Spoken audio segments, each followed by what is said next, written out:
আসসালামু আলাইকুম রহমতুল্লাহ। আজকে চলতে চলতে চলে এসেছি জীবনের একটা অংশে, যেটা হচ্ছে গিয়ে কেপ রাইডং। এটা প্রায় দীর্ঘ 3 বছর যাবৎ বন্ধ ছিল। অ্যাকচুয়ালি রাস্তা সংস্কার প্লাস হচ্ছে আগে তো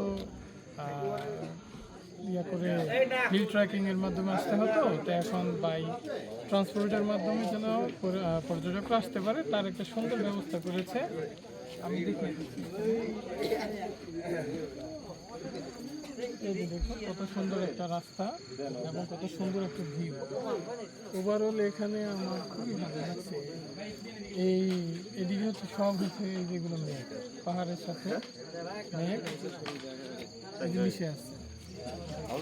আশা করি যারা এখানে আসবেন প্রত্যেকেই খুব একটা আলাদা একটা ফিলিংস পাবেন। তবে যেটা আসলে সতর্কীকরণ বিষয়, এখানে বিশেষত যারা শিশু আছে, তারপরে নারী আছে, তারা যারা স্ট্রং মাইন্ডেড, তারা ব্যতীত কেউ না আসে উচিত। কারণ যেইভাবে ঠিক এভাবে খাড়া উঠতে হয়, আবার ঠিক এভাবে নামতে হয়, পাহাড়ের রাস্তা কেটে করছে।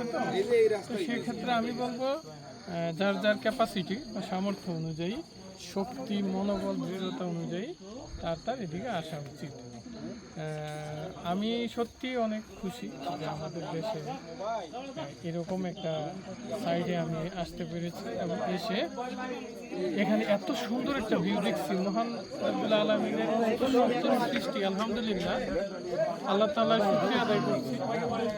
খুবই সুন্দর। আমার মানে দু চোখ যেদিকে যাচ্ছে আমি অভিভূত হয়ে গেছি যে আল্লাহ তাআলা কত সুন্দর করে দুনিয়াটা আমাদের জন্য সৃষ্টি করছেন। রব্বুল আলামিন আসলেই অনেক মহান। এই সাইডগুলো দেখেন, এইদিকে সৌন্দর্যটা কত সুন্দর।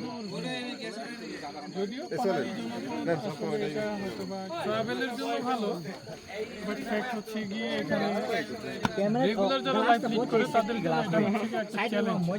আমাদের জন্য এটা আসলে প্রায় অসম্ভব। তো আমার সবকিছু মিলে ভালো লাগছে। সবাইকে আসার জন্য অনুরোধ থাকবে, এসে দেখে যান। যান্ত্রিক জীবন থেকে বেরিয়ে কিছুটা সময়ের জন্য। ধন্যবাদ সকলকে। আসসালামু আলাইকুম।